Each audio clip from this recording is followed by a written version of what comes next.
আপনারা ইতিমধ্যে অবহিত হয়েছেন বাংলাদেশ জাতীয়তাবাদী দলের কেন্দ্রীয় নির্বাহী কমিটির অন্যতম সদস্য কিশোরগঞ্জ জেলা বিএনপির সাবেক ভারপ্রাপ্ত সভাপতি বাজিতপুর নিকৃতি করা মানুষের নেতা বাজিতপুর উপজেলা বিএনপির বিপ্লবী সভাপতি জননেতা জনাব শেখ মুজিবুর ইকবাল সাহেবকে আন্দোলন সংগ্রামের মধ্য দিয়ে তার মনোনয়ন পত্র ঘোষণা করা হয়েছিল। আজকে শেখ মুজিবুর ইকবাল সাহেবের নাম পরিবর্তন করে কোন দলের কে জানি তথাকথিত দলের যে ব্যক্তির নিজের কোনো অস্তিত্ব নেই, যার কোনো সংগঠন নেই, যার কোনো লোক নেই, সে লোককে নাকি দল থেকে মনোনয়ন দিতে চাই। আমরা স্পষ্ট ভাষায় বলে দিতে চাই, বাংলাদেশ জাতীয়তাবাদী দল সহ সকল অঙ্গ সংগঠনের নেতৃবৃন্দ, আমরা সকল নেতৃবৃন্দ বাজিতপুর উপজেলা যুব দল, ছাত্র দল, স্বেচ্ছাসেবক দল, তাঁতি দল, কৃষক দল, শ্রমিক দল, উলামা দল সহ সহ সকল দল একসাথে শেখ মুজিবুর ইকবাল সাহেবের বাজিতপুর নিকলি জনগণ ইকবাল সাহেব বাজিতপুর নিকলি থেকে বিএনপি থেকে দল থেকে নির্বাচিত করবেন শেখ মুজিবুর ইকবাল সাহেব। কাউকে মেনে নেওয়া হবে না।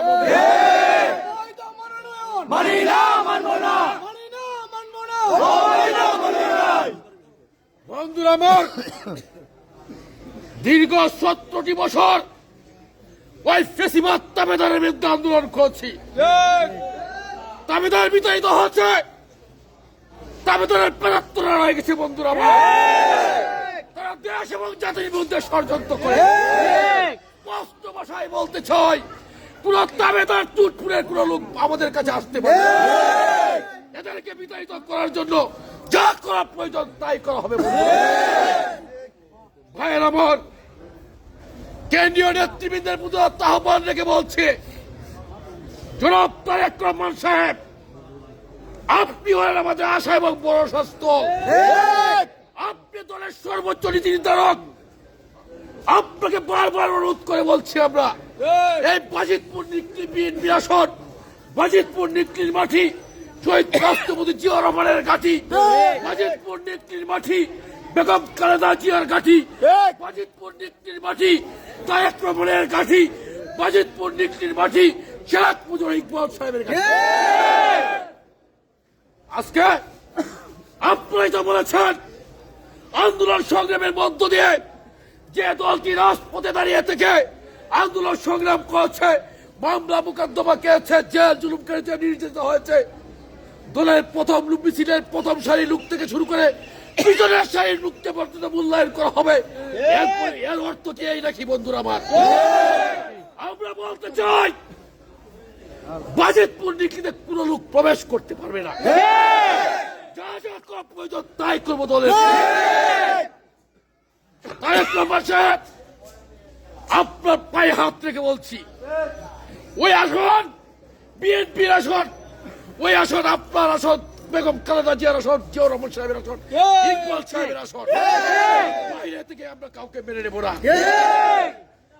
শেখ মুজিবুর ইকবাল সাহেব ঘুরে এসে জুড়ে বসেন নয়, 2 যুগের অধিক সময় বাংলাদেশ জাতীয়তাবাদী দলের পক্ষে দাঁড়িয়ে থেকে বাংলাদেশ জাতীয়তাবাদী দলের সমস্ত নেতা কর্মীদের সুখ দুঃখের বাংতি দিয়েছেন। বন্ধুরা আমার, বাজিতপুর নিকলিতে যত মামলা মোকদ্দমা হচ্ছে, ওই শেখ মুজিবুর ইকবাল সাহেব তার সমস্ত দায় দায়িত্ব বহন করেছেন।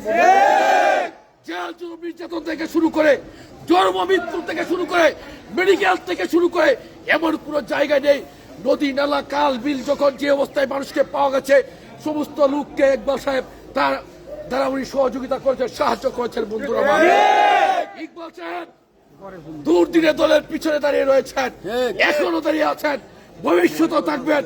বাজিতপুর নিকলিতে শেখ মুজিবুর ইকবাল সাহেবের কোনো বিকল্প হতে পারে না। তাই স্থায়ী কমিটির সকল নেতৃবৃন্দের প্রতি বেগম খালেদা জিয়া আপনার পায়ে হাত রেখে বলছি, তারেক রহমান সাহেব, আপনাকে কল ধরে বলছি, এই আসন বিএনপির আসন, এই আসনে আমরা কাউকে মেনে নেব না। যা করার তাই করবো। তবু বাজিতপুর নিকলি থেকে শেখ মুজিবুর রহমান সাহেবের পক্ষে আমরা দাঁড়িয়ে থাকবো। বন্ধুরা আমার, তাই আপনাদেরকে স্পষ্ট ভাষায় বলতে চাই, আমাদের হারানোর কিছু নেই, সর্বহারাদের হারানোর কিছু নেই। জয় করার জন্য আছে সারা বিশ্ব। আমরা প্রমাণ করে দেব বাজিতপুর নিকির মাটি শেখ মুজিবুর ইকবাল সাহেবের, বাজিতপুর নিকির মাটি বেগম খালেদা জিয়ার গাঠি, প্রমাণের গাঠি। বন্ধুরা আমার, এই জায়গায় কোনো লোক দলে দূরে এসে উড়ে বসে ওই জায়গায় কেউ আমাদেরকে এখান থেকে আমাদেরকে সরাতে পারবেন না। অবিলম্বে বাজিতপুর নিকির আসরের প্রার্থী অবশ্যই পরিবর্তন করে শেখ মুজিবুর ইকবাল সাহেবের নাম ঘোষণা করতে হবে।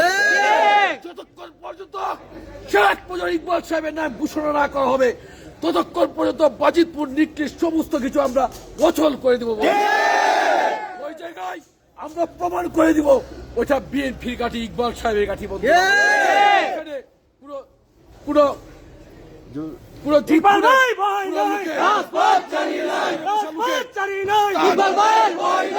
বন্ধুরা আমার, আমি আমার বক্তব্য দীর্ঘায়িত না করে সবাইকে ধন্যবাদ জানিয়ে আমি আমার বক্তব্য শেষ করছি। খুদা হাফেজ। বাংলাদেশ জিন্দাবাদ।